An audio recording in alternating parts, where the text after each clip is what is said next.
checking. I always double check and recheck. So, anyway, you get here, you're figuring it out. You want to stay. Yeah, for the training, honestly, I'm like, at first I was like, oh no, not Vegas, because I'm not a strip girl, you know? Like, Checking. Yeah, hang on, we got feedback. Recheck. You got to turn the background, the feed on. You get here. So close the website off. There you go. Sorry. No, you're fine. We get the feedback every now and then. Just close when you close the website, it closes it out. Sorry about that, guys. So listen, you move. You're figuring you want to stay. Yeah. We got to get you an apartment. If anybody out there, I'm looking. I already found a house. Gotta find you a house. I was trying to buy, but the market here is nuts right now. It's crazy. I was looking last year, and it's already doubled. So I think I'm just gonna come rent a house. I already found one in Henderson, so pretty happy about that. And moved my little sister Casey O'Neill in. Yeah, you've been training with Casey. Yeah, we've known each other since Thailand, and then when she's one of those dream chasers, man. I remember those days. But she was in Thailand. She's like, hey, I need to be in Vegas, and I was like, I agree. So she just took a fight in Abu Dhabi. Then she flew straight here with nothing but her bag. I picked her up. She lived with me for a while, and she got the call from the UFC a couple weeks later. So she's definitely my best friend here and like my little sister, my little baby. Now, what about her?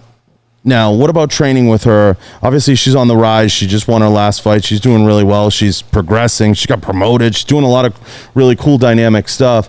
Is training with that level something that you always want to do, the highest of high levels that you can get in front of, even bigger in size, not necessarily atom weight, but are you always looking for something that's going to be a challenge? It's a balance and everything, right? I've been doing this for a long time, and I trained with Holly. Michelle Watterson's also one of my best friends, Claudia Gadelha. I've trained with the best of them, but the balance I didn't have, that I didn't learn before, was you gotta sometimes you're the nail, sometimes you're the hammer, but you can't just be the nail. Right.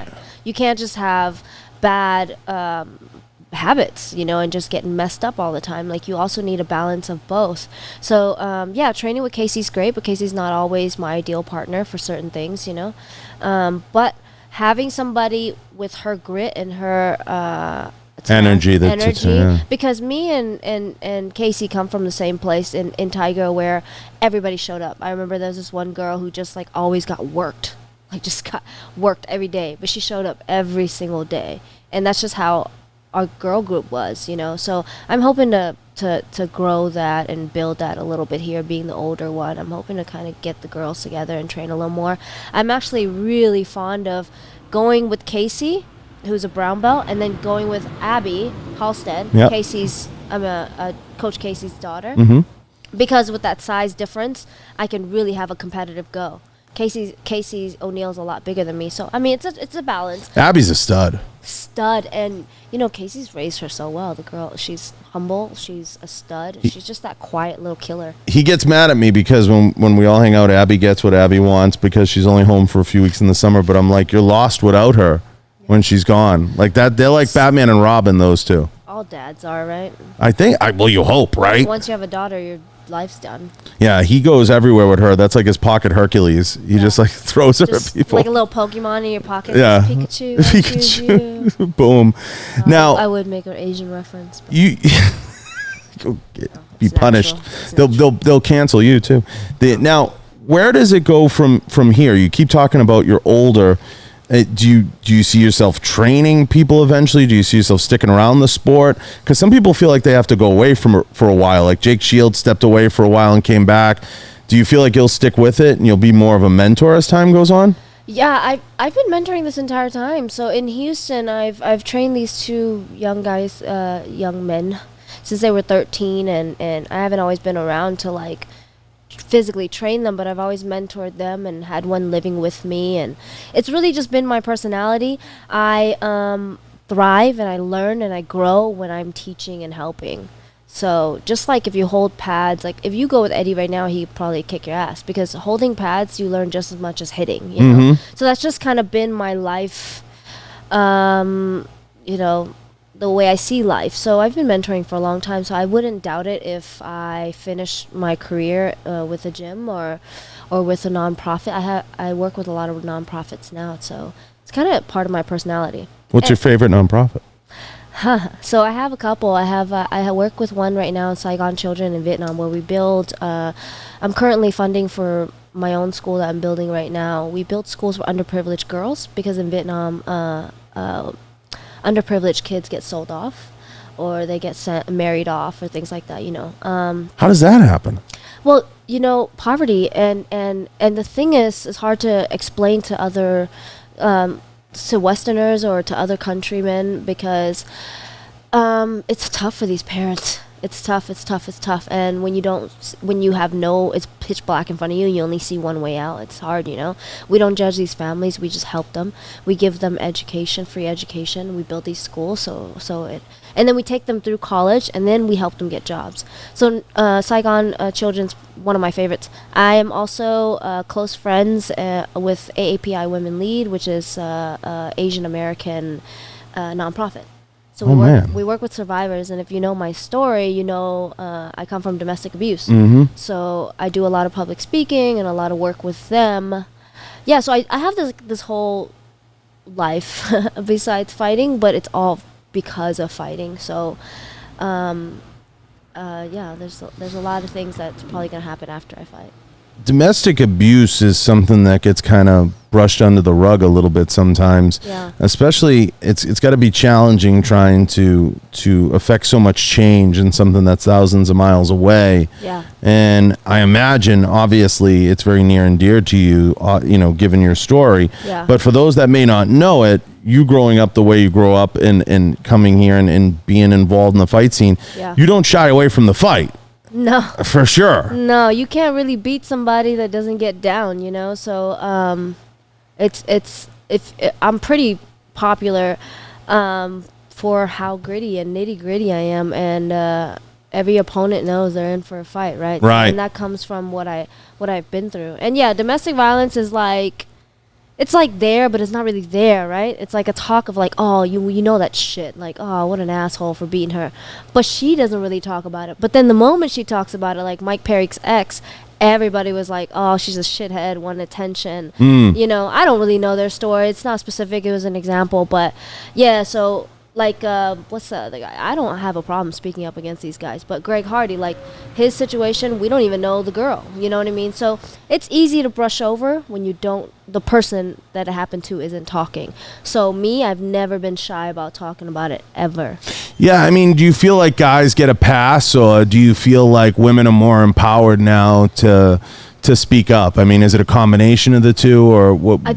For me, I grew up, maybe it's a tough Asian, maybe it's being refugee, immigrant, survivor, all that.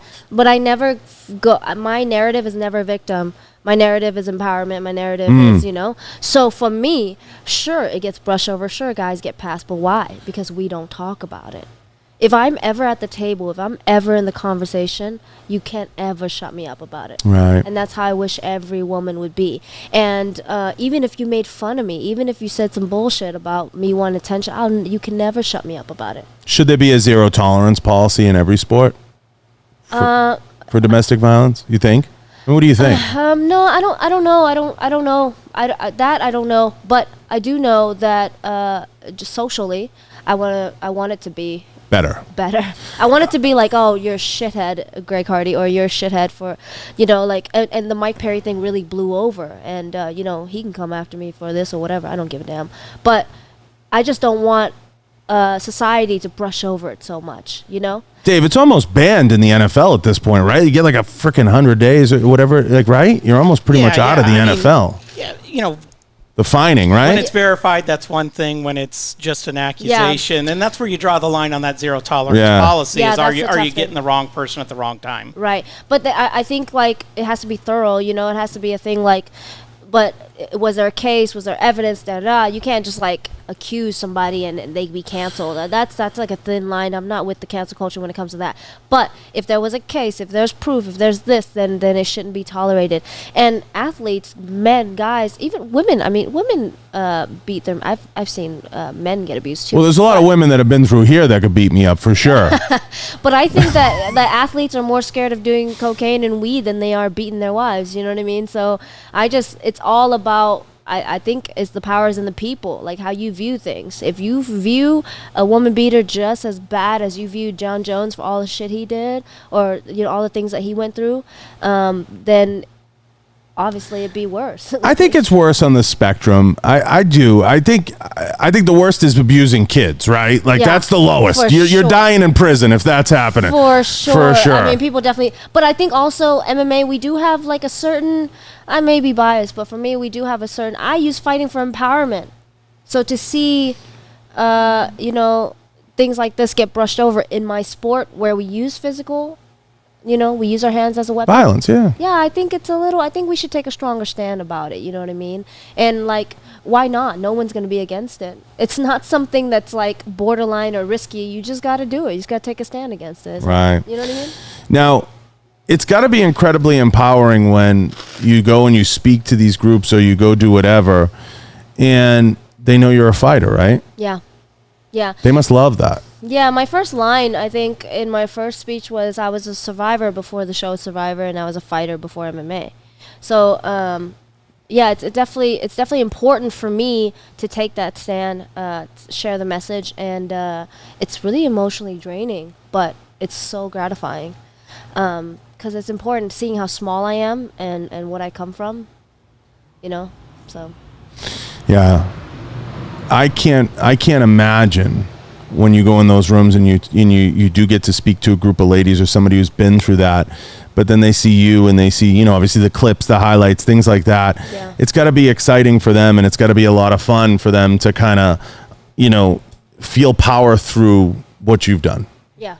And feel that. I can't equate it to anything I've been through as a man, but I think as a woman, because of the rise of women in fighting, in professional mixed martial arts, they have to gravitate towards that, and you probably have influenced a lot of people to join mixed martial arts for sure.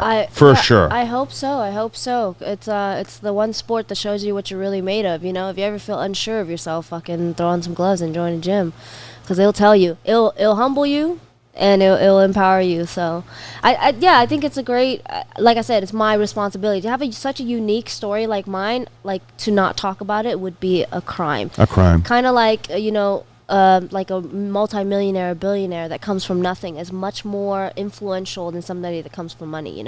So my story is just relatable. Now, getting into your story for those that haven't heard it, because I did some looking into it. Yeah.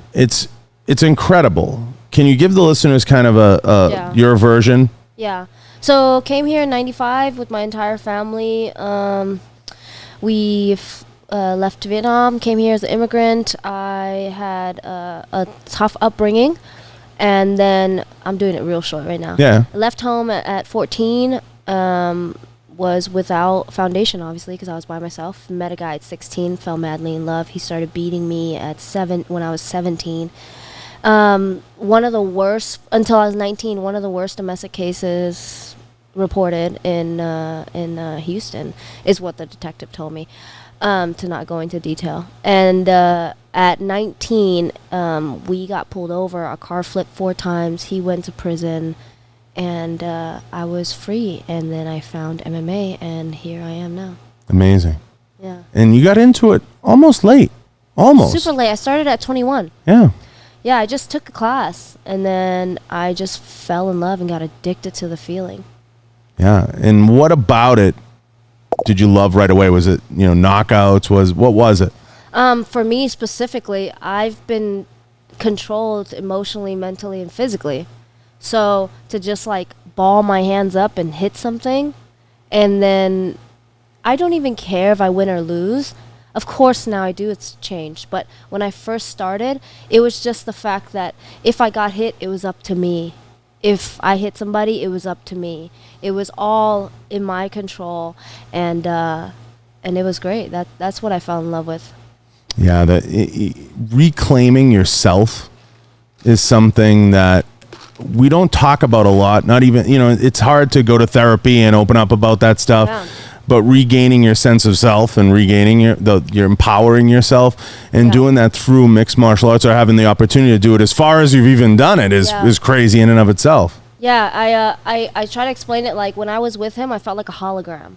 Like, people saw me, you could see the abuse, because the guy was like, I was like looking at the floor. I was like, he's like dragged me out by my hair before. So I was like kind of a hologram, because people saw me, but like they never really reached for me. They never really saw me, you know? So that's what I felt like in the relationship. So when I did MMA, now everybody sees me. So now I encourage people to see those holograms. You know, like when you see somebody in trouble, I hate this new mind your business, record the camera bullshit. Like, I fucking hate it. Like, what's life if you're not going to stand up for something, you know? So if you see something, do something. That's really. Did you ever get a chance to confront him? No, and I don't want to. I actually just found out recently, like 6 months ago, that he was out, and I like froze. Like, he got out of prison just 6 months ago, and I like froze. And then I realized I'm untouchable. Like, his life and my life is so nowhere near each other. Right. Like, I'm so untouchable right now, so I'm good. And I have like, I'm healed, so I have no reason to like be like, fuck you. I have zero anger, to be honest. Like, look at me, I'm a badass doing this shit. Do you feel like you know, do you ever feel like 3 years is a long time to stay with somebody like that? I'm curious, like, why do women stay? It was a total of 5. Wow. I stayed 1 because I didn't have family, and I was embarrassed and didn't reach out to family. Then the people around me were his family, and they sided with him, so there was no way out. So you realize, you know, everything in life is perspective, right? And so when you say why, when you ask why doesn't she leave, why are they doing this, why is he such an asshole, why are they racist, why is this, it's because of what you see right in front of you. And I saw no way out. I saw nothing but him. So, and honestly, you know, you think he's gonna kill you because that's what he says all the time. And then you have this weird, like, wanting to save him because that's the only power left. There's no other power that you feel left in your life except maybe making him feel good that moment, or cooking that meal for him to feel better. That's the only power you have left. So, yeah, next time you see somebody, they don't see what you see. So the question is irrelevant, almost. The question is not even asked by them. They don't even know how to answer because they don't see it. Yeah, I'm trying to think, like, where the warning signs would be, you know, what to look for. And this mind your business mentality, culture yeah. It really, really, really, really is the reason too. I'm telling you, so many times you can obviously tell I was abused and nobody helped me. Everybody minded their business, you know. So if you see people tolerating it, how can you not? Right. You know what I mean? So it's a lot of it. We have a lot of work to do, and you know, it's a lot of it. And then obviously, like, even with this Me Too movement and all this other stuff, there's a lot of gray areas and a lot of people abusing it.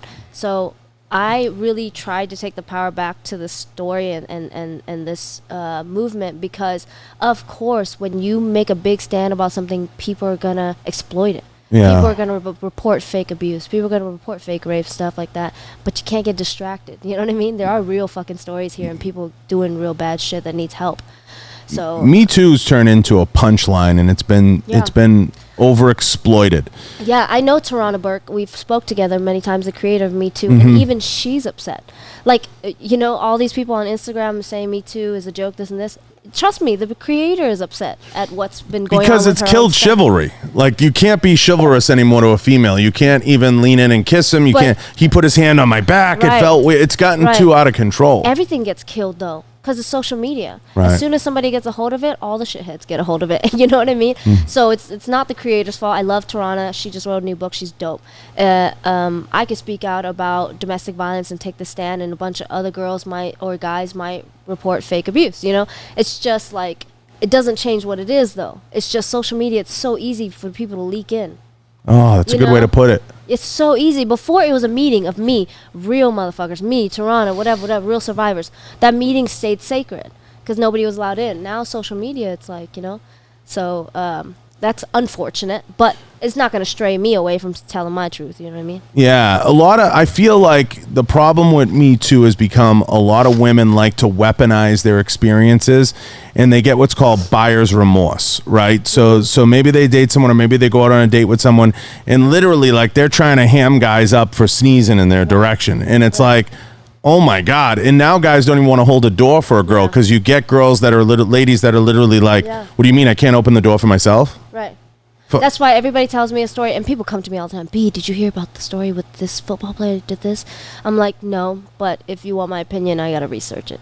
You know, like what's going on in the story. Like, you really have to research is everything these days because there's so much smoke and mirrors out there, you know? So, like, I'm not going to also jump to the conclusion and say it's bullshit because that's like gaslighting if it was real, but I'm not going to just jump to your defense either. That's why you see my social media. You know what I stand for, but I'm not just posting crap. Right. Because then that's just stupid. Well, in social media, whether you have legitimate causes like yourself, and some fighters, some people don't, you know, some people it's just glamour shots, it's this, is that. Social media has become a business in and of itself. Yeah. I mean, you literally are a business on social media. It's, I had a huge problem with this when the pandemic started because everybody's sitting at home. So they weaponized social media so quickly. What was I going to say? It's called performance activism, and it's one of my pet peeves. So when celebrities do it, when people do it, when people put BLM in their profile, when people put Me Too in their profile, it's my pet peeve. So now my solution is I don't really just post a bunch of stuff. I repost people that I know are real. I know real activists. So if Tarana Burke, the creator of Me Too, posts something, I'll repost that. But I'm not posting any hashtag Me Too random things. Do you know what I mean? So, like, it's just a bunch of performance activisms. Like fighting, like, you get a bunch of people walking around with UFC shirts. If you listen to them motherfuckers about chokes and punches, you'll probably get your ass kicked. You know? Like, you got to sure dog and Google these people. You know, you got to research. Don't be a dummy. Right. It's and there's good and bad that comes to, like, the availability of information. There's a lot of availability of information right now. And people ask that all the time, whether it's in shooting or self-defense, whatever you're training for to be more capable, whatever martial art, jiu-jitsu, judo, you should always look into your coaches. It doesn't mean there's not good coaches at the lower levels or in smaller, more rural states. Yeah. There's a lot of great gyms to go to. You're right. You have to do a little due diligence. Just do the road work. Like, I don't mind, like, people say, oh, B, you talk a lot of shit about most social media, but you profit off it. Honestly, I really don't that much. Like, I'm not out here posting skinny tees and fucking... Did you do OnlyFans when everybody did it? Hell no. Why not? Because, honestly, okay, I'm not against... You know a lot of girls are doing it, so that's why I ask. Why? A lot of my friends do. Yeah. I've taken pictures for a lot of and my they're making friends. a killing. Killing, much more than murder. They bought, like, new Porsches and stuff. I would do it. I'm not against it. But for me, honestly, when if you see me posting a bikini picture, it's taken me half an hour to post that. Why? I'm like, post, delete, post, delete, post, delete. So it's a personal thing. For me, I'm not going to be comfortable, free, fun. So it's like, it's just not for me. And all, you know, and if people don't know, like, I literally build schools for young girls. You know, it's really not on my brand and my purpose. But like I said, I've taken pictures for my friends. They're making a fucking girls are doing it without doing nudes, though. I know that for a fact. No, yeah, Paige Van Zandt, I think she did like a video. Like, they're not all hoeing it up. No, and even if they were, whatever, it's their body. I'm not, it's just, that's the thing too though, a lot of women are doing it, so like, people are like asking me even more why I'm not doing it, and that's annoying me. Like, you can do it, you can't do it also. Stop like attacking me for not doing it. Like, it's ridiculous at this point, you know? But it does take a lot to take those pictures and post them up. It's just, it's personality. It's just not. It's not your brand. If it's not your brand, it's not your brand. And it's not my thing. And trust me, if it was slightly my thing, I would have done it already because I know I would like be killing it. Yeah, I mean, all you ladies would do very. I know I could rattle off plenty of names. I've been on the show that do it, and they do very well with it. And a lot of it is just chatting and going back and forth and sharing stuff that's honestly no different than what's on Instagram, which I find pretty funny for the thirsty guys that are chasing it. Yeah. Yeah. And you know, like my friend Beck Hyatt, she's proud that she's providing for her kids. She's buying a new house. She's buying a new car. For me, I'm proud that I've stuck to what I said I was going to do. We have different personalities, different life goals, different purposes. So as long as we're all just proud of what we're doing, we're good. Yeah. You know? I agree. I mean, like I said, if it doesn't suit you, there's some I know that'll never do it, you know, and I get that. I totally get it. As a guy, you look at it and you have to be a little envious because it's awesome to see not just more money come into the sport or into people, like you said, buying homes and doing good stuff. And I hear a lot of those stories because we like to think we surround ourselves with people that get it. And I always say, if you're a female or a male or whatever, and you're able to work the system to make money that way, as long as you have the mindset of like, you know, the way a stripper looks at a pole, like it's work. Like I'm putting in work to make money right now. When you know that and that veil's been lifted, it's a lot easier to understand and compartmentalize it. So I'm all for the hustle. As a guy, like I'm like, you know, that's awesome. Right. I don't have that available to me. But you know, I don't really look at it as like exploiting or like I don't either. Having an upper hand because we're all giving up something, right? I think life is just fair. It's a give and take, and if you know what the take is gonna be, then you know if you want to give it or not. You know, so I just don't think of anything as fair or not fair. Women, they look good, and they're getting paid because the men are giving it. So if you're so mad about it, don't take it, don't pay for it. You know what I mean? So it's like, they're just doing what they do. It's a supply and demand. So Now, you got a fight coming up. yeah. Like Who, where, and when? Can't say when because one since pandemic has been doing these pre-taped live. Some of them are live, some of them are pre-taped. So it's really odd for me right now. It's like with announcements and stuff, but I am fighting very soon. I don't know when it's airing. I know this is just like shit announcement. It's not even an announcement, but don't know when it's airing. But I'm fighting very soon. I'm leaving on Friday for my fight. No corner. No corner. Dude, it's been so crazy. But I almost feel like I thrive in crisis. Does that make sense? It's definitely deriving from trauma, but I'm sure people can relate. Like, whenever I have to, like, make shit work is when I'm the best. And I'm trying to work on that because, damn, I want to be good in comfort zones, too. But I'm just better uncomfortable. Like, every camp I've fought with broken elbows, I've fought with whatever, and this time I've had a corner. My corner got a fight the same day. I had another corner. My corner was having a baby the same week. The other corners aren't vaccinated because now we need it. And then, which I totally understand. Like, honestly, I'm not either or vaccination. I'm for choice. So if you don't want to do the vaccination, I'm not gonna fucking like push you or ask you for it or guilt you either. And then I had another one. She got a fight literally 2 days ago. So I'm going by myself, and Chaz Skelly, UFC fighter, is going to jump into my corner. That's good. I mean, at least you have somebody there. It's hard, though. I wanted to get to this. Like, we've talked about this with a lot of fighters. It's hard finding good coaches, number one, right? That's hard enough. Building a good corner and a good management team is another whole thing. Yeah. I think that the camp is more important than the corner, especially when you're experienced. So for me, I don't depend on variables. I depend on me. Right. So variables change all the time. I mean, my entire life, shit's happened. So if I know shit's gonna happen, I don't depend on shit, right? So I depend on me. But I've had a great camp with Eddie and the team and Casey. So it's just fight week. And when I go in there, it's going to be just another fight. I've had so many. I've had like over 45 fights. Now, when are you going to be, when do you feel like you see the end, or do you feel like, you know, you'll go forever? I mean, how does your brain work with that? The thing is, that's the thing about fighting. When you guys see fighters leaving, Misha's coming back tonight. Like, that's crazy. It changes, and then what's difficult is when you're a woman, you have to. So I'm the queen of compartmentalizing, right? You can tell me like different situations in my life, and I'll handle it accordingly. But with fighting, there's no compartmentalizing. It's 100%. Somebody's gonna come at you, and you better fucking kill or be killed. So when it comes to that, thinking about, I've dated, but I've been single for 7.5 years. Most of my career. That's a long time. Yeah, because being a woman in the sport is not easy. You look at all the married ones. Michelle Watterson, husband was a fighter. Misha Tate, Johnny's a fighter. Like you Rose. Know, yeah, Rose. And I date guys outside of fighting, so I'm fucked. So my brain does it see the end? Yeah, but it doesn't see it clearly. Like, it's like, okay, I can see what I'm going to do after I have a kid, maybe date, whatever. But you want to have kids? Oh, I've always wanted to have kids. How many? Since I was 16. Like 10 or 1?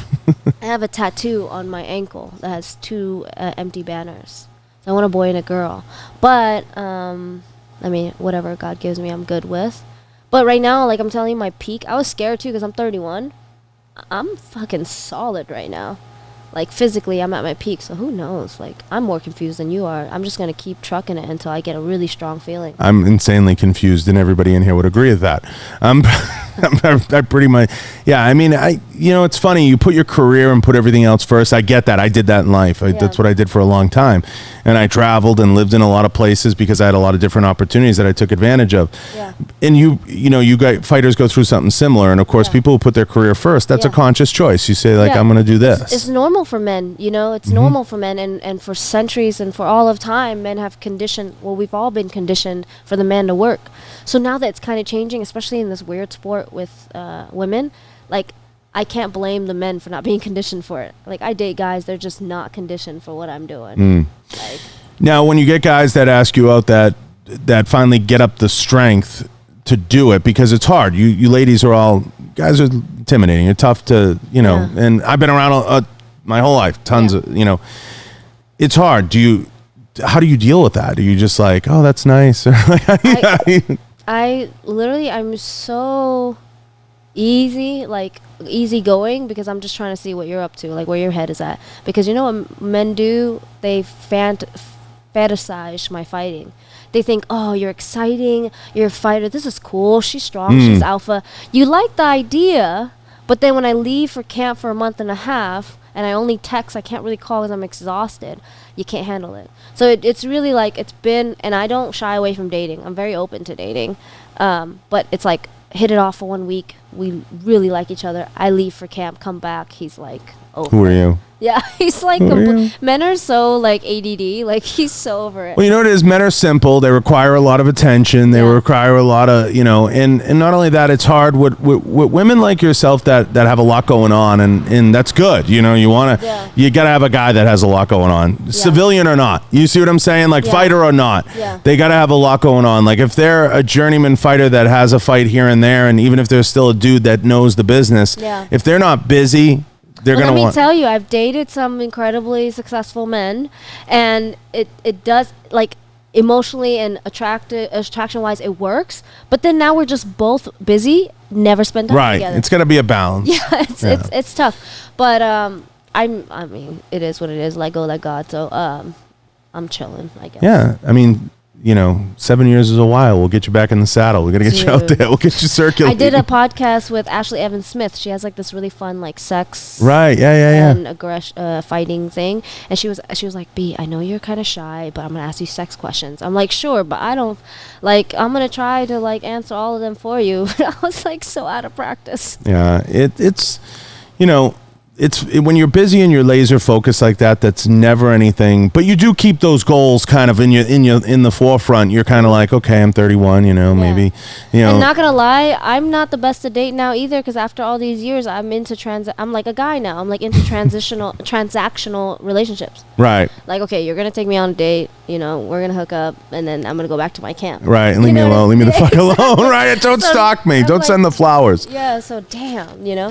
Yeah, I get that. I understand, and I get that. And I think, that's an okay place to be for a while when you consciously want to make the choice to focus on maybe a family, maybe something more. It's surprising. And sometimes the most glamorous guys, busiest guys, wealthiest guys, whatever it may be, most successful guys in the ring don't end up being the guy, and that's real too. And that's hard.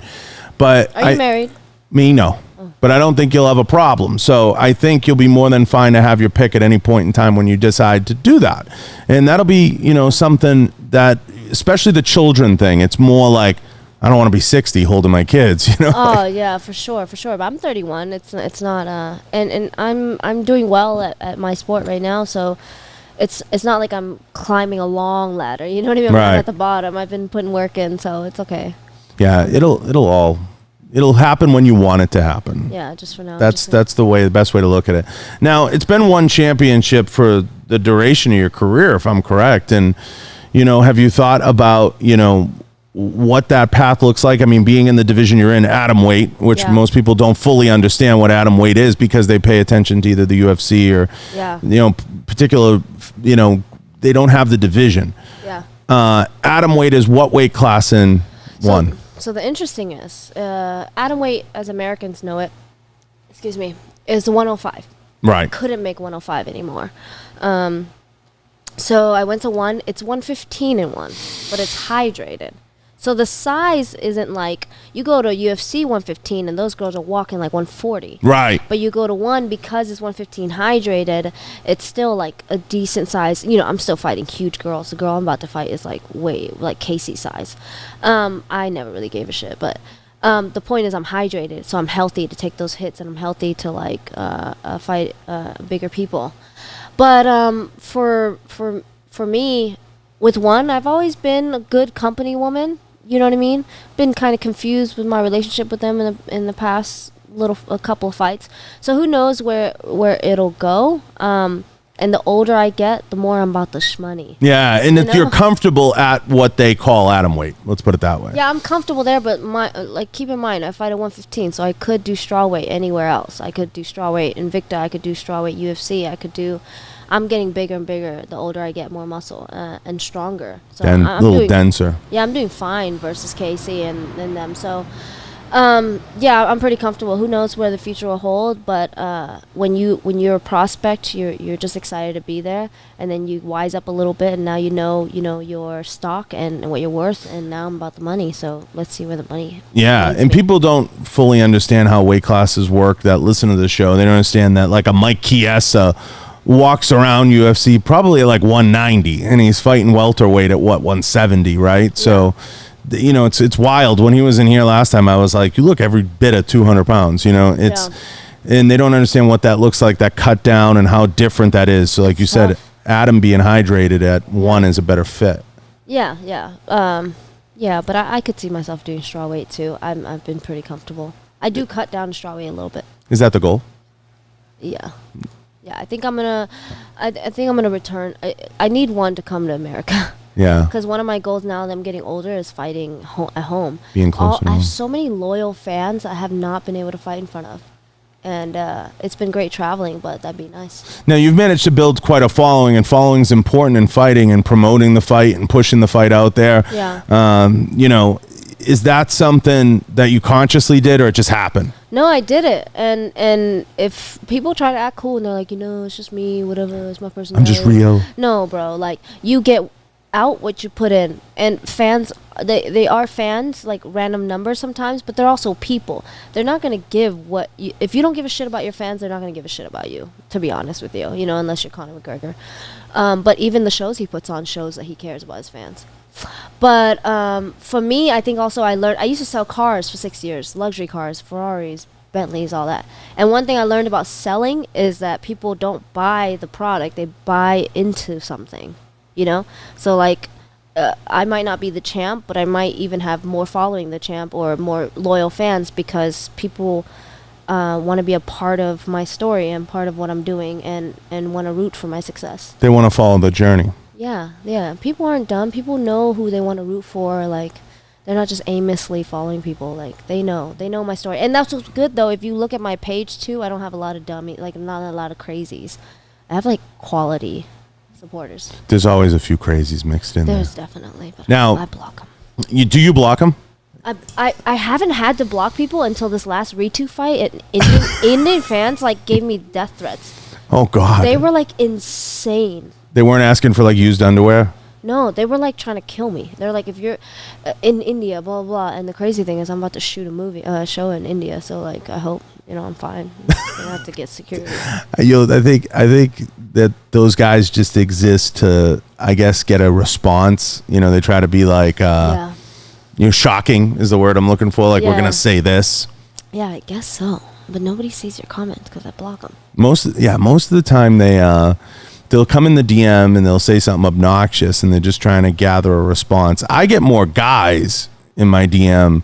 It's weird, that hit on me or try to send me. It's very strange. My DMs become a very strange place. I'm afraid to go into it. I'm afraid to go into the dark DM. No, you should just dive in. No, I'm scared. I share them sometimes. No, we want to know. It's the Indians I get are like lady boys trying to call me and to come over and call a phone number that they take my money. Local? And they no, I'm scared. I'm terrified. I don't even want to know. I'm terrified. I want to know. I bet you do.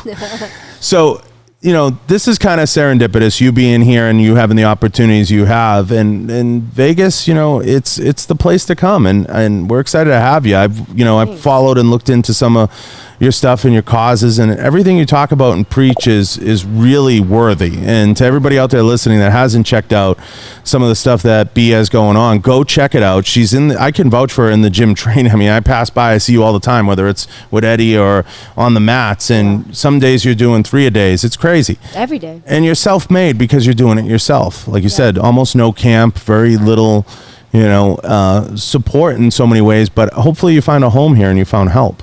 Yeah, I think, like I said, you get out what you put in. So if I move here, I'm sure, I get a lot of love now anyway, but if I move here, I'm sure I'll solidify something and do things right. If you didn't live here, where would you live?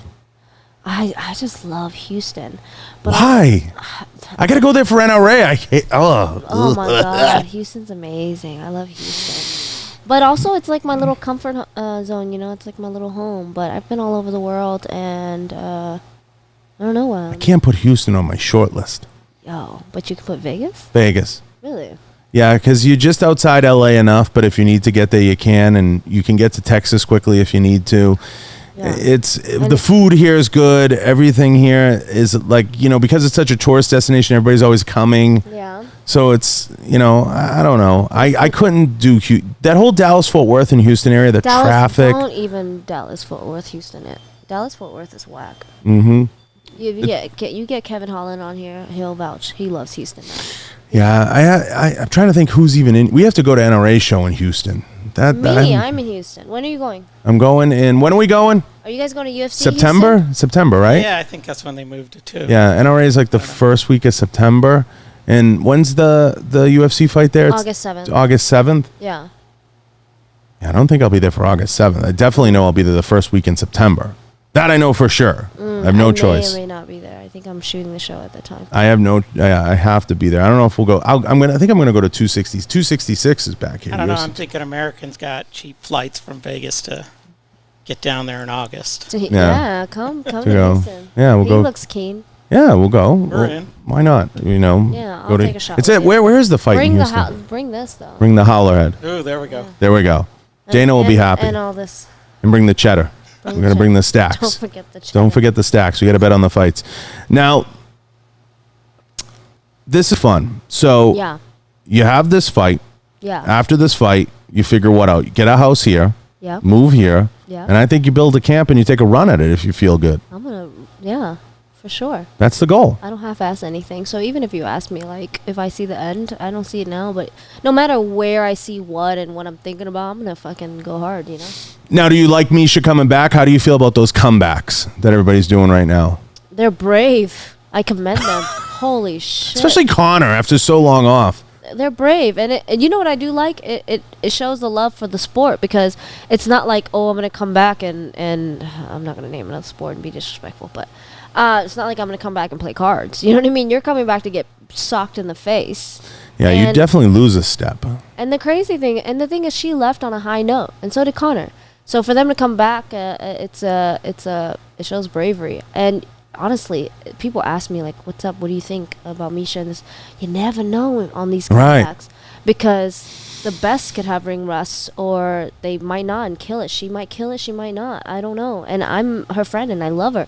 But that's what I'm saying. I'm commending the bravery. You just don't know. I was excited for Eric Nixick when I heard that, and I sent him a text out because I know how much he loved working with Misha and having the opportunity to work with her again. She's great. Oh, you know what I do love though? She was. We had a conversation the other day. She was like, "Yeah, it's good. One thing's good about being a mom is they're gonna let my baby in to like nurse." And I'm like, "Girl, you better document that." Because for somebody like me who thinks it's a choice between having kids and fighting, it shows us that there's a way. Well, Kat Zingano did it. And I know Kat was able to have a son and still compete. I think she was, the first mother? Mackenzie did it really well, too. Mackenzie Dern was missing weight all before her kid. And after the kid, she was like rock solid. Rock solid. So it's good motivation. Maybe I can still. You could do it. Yeah. It definitely can be done. I mean, it's been done. I mean, I know Kat did it. I know. I've just never seen it done without a break. So like Misha had a break, and but Mackenzie, like I said, that's the first one I saw that came back right after. The champ in my division right now, Angela Lee, she's rushing back too. She had a baby? Yeah, she just had a baby. Huh. What's the time frame to come back from that? I don't know. I thought it was like 4 months after that you can't even do anything. Yeah. So it's 9 months, then 4 months. And then it's like, damn, you don't want to leave your baby. Then it's getting back up to speed. So yeah. And then knowing me, I'm like 100% something. So once I have a kid, I'm like, man, fuck everything else. Like I'm laser focused on my kid. So who knows? Yeah. I mean, I'd imagine you need at least another 4 to 6 months to get ramped up to get back up to what we call game speed, right? Like yeah, but this sport is a drug. Like I can just see if I do just settle for being mom, or not settle for being mom, I'd be happy. But I'd be like that mom that's in like Chipotle shadow boxing, you know, like just missing it. Chipotle shadow boxing. You probably scare everybody, run everybody out of there. Now, do you feel with all your training you could handle yourself? Is that a mechanism, you know, to being able to defend yourself against abuse? Absolutely. Like, so I do free self-defense seminars for women shelters, because I lived in a women's shelter. After he went to prison, I was homeless for a long time. I lived in a women's shelter. Then I lived in the first gym I was at. So I go back to women's shelters because I've seen all the crime and the rape there. And I do free women's self-defense seminars. And sometimes when I do them, I'll like, maybe I should go get gas at like 3 a.m. and like test out these moves. right. Obviously, it's never happened to me. Like even with these Asian crimes, I'm like, I wish a motherfucker would. And it never happens. Never happens. Never happens. I haven't been attacked. Like I've never been. But I test it every day in the gym. My old gym, the favorite thing they would love to do is we'll have like NFL players or any like big dudes come in. They would put them up against me. You know, just like to fighting a backpack. Kill their ego. And yeah, it's been tested, and I do just fine as long as you're not like 6'7". Or Eric Nick's like his size. He's solid. He's solid. Like he can literally not know anything and like hurt me. And Eric was a hell of a football player. He's a good athlete. I think he's a blue belt now, or even a purple belt. He might be. I've never seen him even wear a belt or a shirt, so I really don't. I've seen him wear chubbies, you know, those shorts, and I just see him taking those shots from Francis, and I don't. It doesn't look like it feels good. Yeah, I saw Eddie told me today. We just trained, and Eddie was like, "Oh yeah, Francis wanted to hit with me, so he's coming in." And then I was watching them, and I was like, "Eddie, I don't know. I think it's like a one-off thing. I don't know." Yeah, Massive. when he puts that whole bodysuit on, I'm like, "Fuck, I don't." Massive. It doesn't look like it feels Francis good. Is. He's huge. He struggles to make 260. Yeah, he's massive, and he's like built like he's solid. Yeah, carrying fucking tigers and lions, just solid. Just shit the glass and eat babies. It's crazy for me, honestly, because like I'm 240, so when I see a big guy, I'm like, he's a big guy. Yeah. You look like you're 140. I wish. No, I'm just kidding. I wish. No, I wish. You joke. I wish. You're slim thick, they call it. Yeah, I wish. I haven't been under 220 in probably forever. Probably since 8th grade. I wish. But it's not the same. It's not. It's not the same. I've lost a step. His 260 is not the same as other people's 260. His leg is like a tree. Yeah. It's great. It's not the same. I took a picture with him and I never posted it because I'm just like, this is just going to be Andre the Giant. bad. But you're 4'11", right? Excuse you? 4'10". I'm about to walk out right now. No, 5'1". I'm 5 foot flat. Flat? Yeah. Don't listen to Sherdog. Sherdog has like screwed so many of my stats. My record, don't listen to them. I think Wikipedia has me at 5 feet. 5 feet. Yes, give me my inch. We'll stand by that. I have because 4'11" certifiable. You can get benefits or something, right? I have a Napoleon complex. I don't even want those benefits. You get the benefit. You get don't give me no fucking benefits for being short. Seriously. Give me my respect. Respect. That's what I want. So listen, I love having you, and you're welcome anytime. I love catching up and learning from the fighters. Where you have so much going on and so much cool stuff. When do you write a book?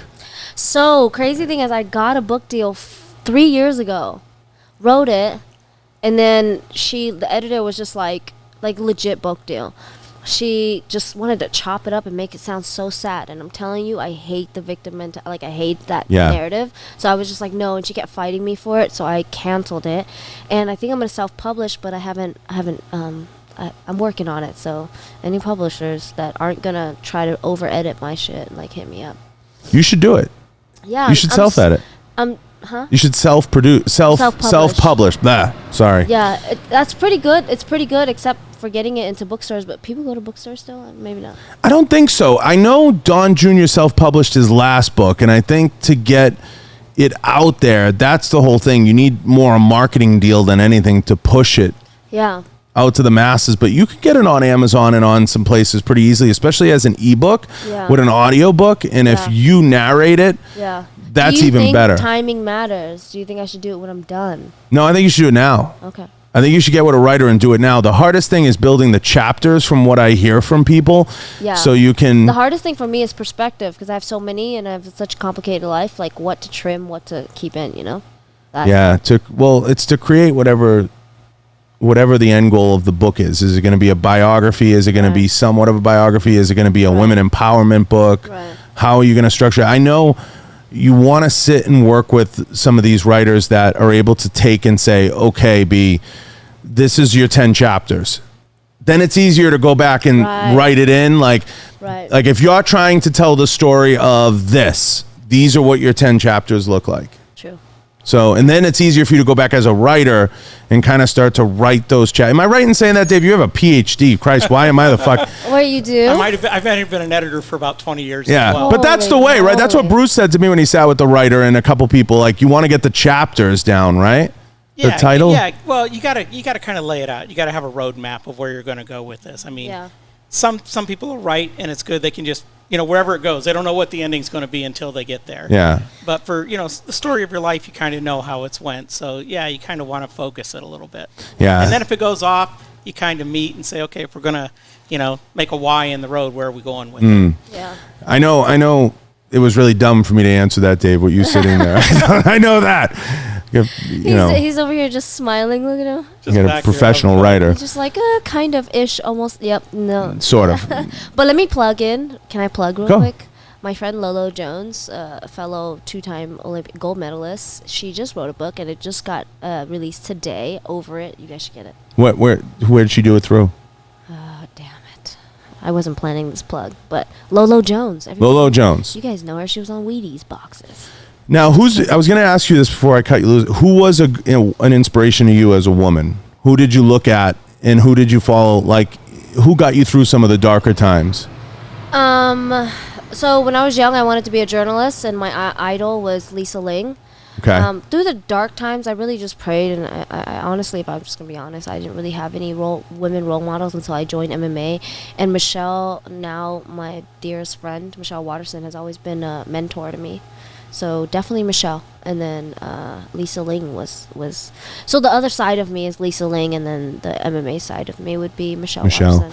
I haven't formally met Michelle. I've heard a lot of good things. She's into guns. She's very interesting to talk to. I think that you guys would hit it off if you guys talked. Well, tell her I want to have her on. She's welcome. She's gone anytime. for like 5 months shooting a show with Tom Hardy. No big. No way. No big deal, but yeah. Yeah. I think Morgan Freeman too. What is it, a movie? Yeah, it's a movie. Obviously. Yeah. It's crazy. It's probably going to end up on streaming. I'll be watching her on TV. Streaming? I think it'll be out in theaters. You think so? Yeah, the theaters are going to ever come back? I don't think they will. I just went to the theater. No way. I went to watch Black Widow. Yeah. I watched it at home. It sucked. It sucked. I didn't think it sucked, but I was just happy to be in the movie theater. Yeah. See, I can't go because I'll eat $50 worth of snacks. Yeah, see, I'm cutting weight. So. See, I'm fat. I like to be fat. Yeah, but that's how you enjoy life. Yeah. I can't do it for us. Do it for us. Yeah. Well, I'm going to do it. I'm doing it for Casey. I'm going to lose weight for him. He's been on me. I will eventually get in some degree of shape. I know everyone in here will roll their eyes, but there was a time when I was actually in shape. Those days are over. It was really helpful to do a competition. So if like you and Dave. You and Dave want to compete, put a wager on one of these stacks. He'd get in better shape than me. He's into keto. He'd get better. He'd be better than me. I'm not into the diets, Not better shape. I just lose weight. Yeah. I'm not in better shape. I'm in horrible shape. I'm in bad condition. Yeah. Falling apart. What do you don't diet though? I don't do those diets.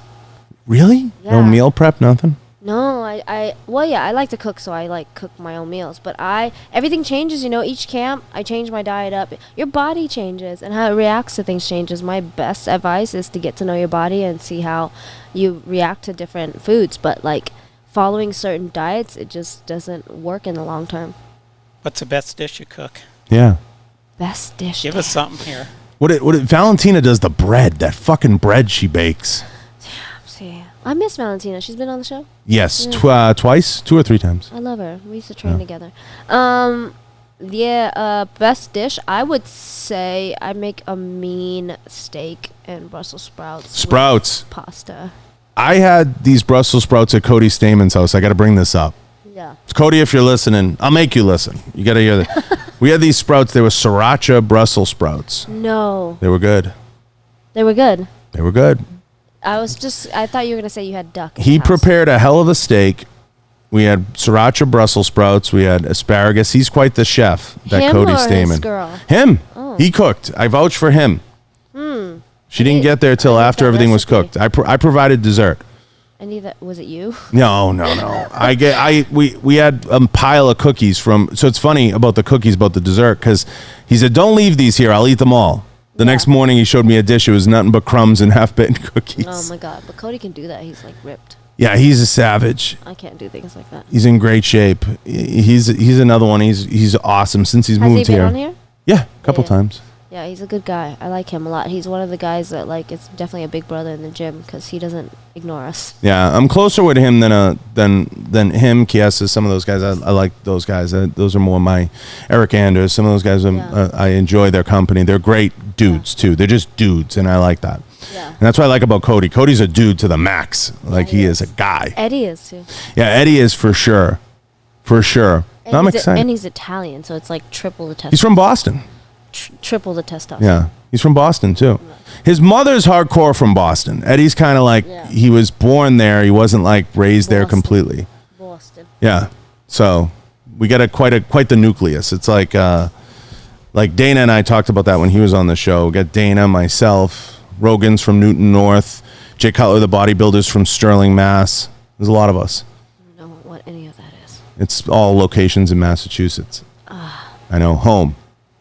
But nobody lives there now. So we're moving on. Yeah.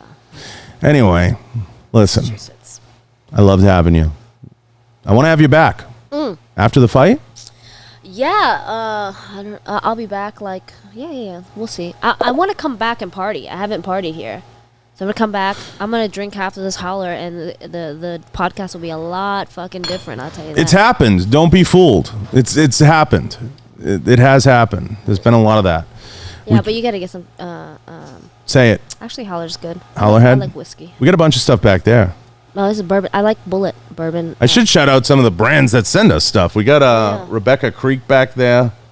We got Jameson. Yeah. The Rebecca Creek stuff, those guys are nice guys. They gave us a lot of booze. We gotta eventually drink I need it. a good old fashioned after my fights. That's like my drink. What do you eat after your fight?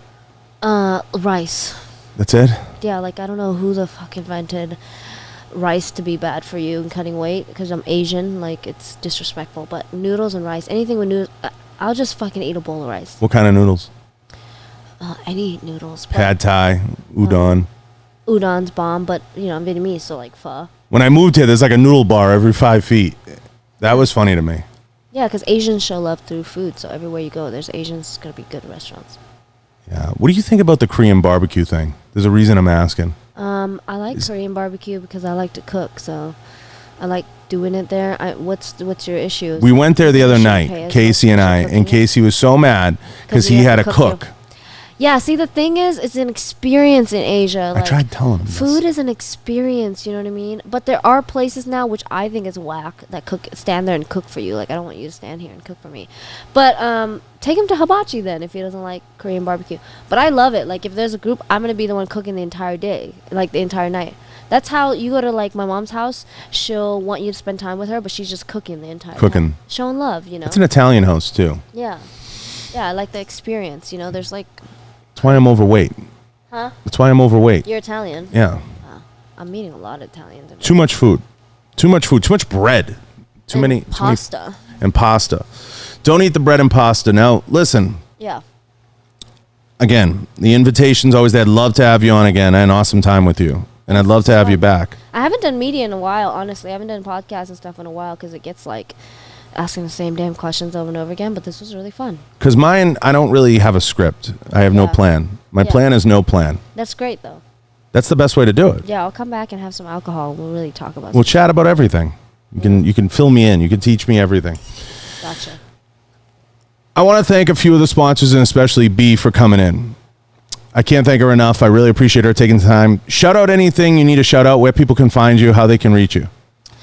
I got a lot of things going on, but I make all my announcements on social media, especially my Instagram. So at KillerBee MMA, I'm launching a MMA clothing line.